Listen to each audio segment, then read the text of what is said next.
It is not hard to imagine that 8 weeks without trade will have negative effects on a business. Well, that is how long most businesses in the Maltings had to keep their doors closed after the nerve agent incident occurred on their doorstep back in March. With Easter and a countdown to the summer holidays fast approaching, the timing could not have been worse. This left local businesses depending on the council and their business improvement district. The first thing was to keep the businesses informed of what's going on, because as the situation developed, there was a lot of uncertainty about what was actually happening. So our initial role really was to try and communicate as constantly as possible with our members to let them know what was happening, what was likely to happen next, and any support that was available to them. I think it had a variety of different effects, from those directly affected, that were obviously closed businesses, right through to other businesses that saw a decrease in their sales.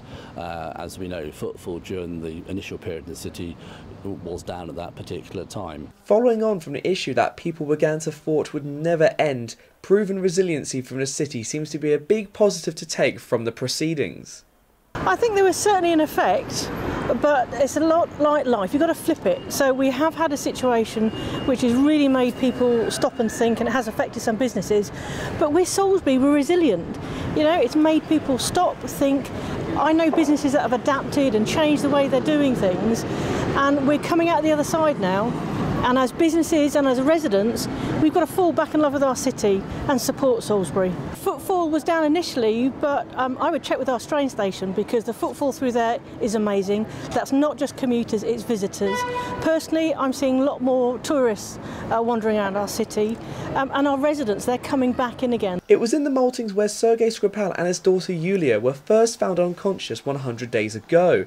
And after finally reopening a few weeks ago, businesses that were affected have been able to open their doors once again and are slowly returning to normality.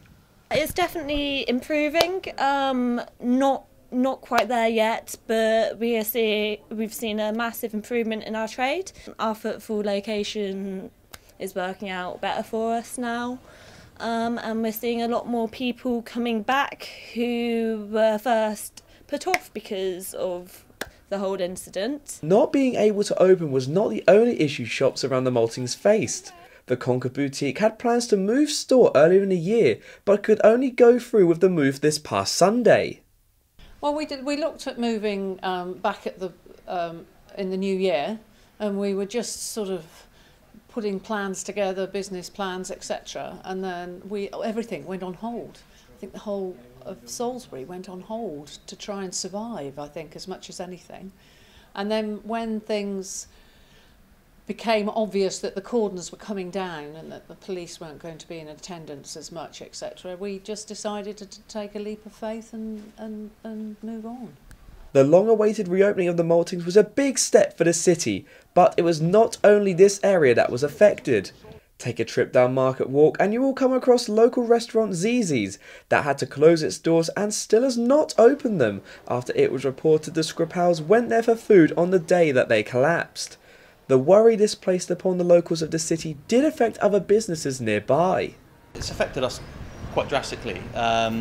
We had the first few weeks, I'd say, was okay, because there was all the media in town and they used us for eating, etc. But after that, it did have an effect on us. We did see less regulars coming in and just less footfall. In late March, Salisbury Council announced that to try and help the businesses that had managed to remain open get some well-needed trade, free parking would be implemented across the city to entice people back into Salisbury. Do you believe the free parking helped the city and local businesses? Oh, undoubtedly. I think you know, anything that's free these days is to be taken advantage of. Long may it continue for as long as possible, but obviously there's going to be a day of closure.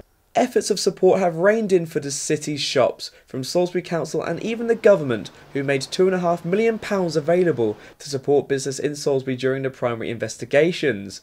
But now it appears to be a case of slowly but surely for local shops and restaurants to earn back their regular trade. Pete Baldry, That's TV.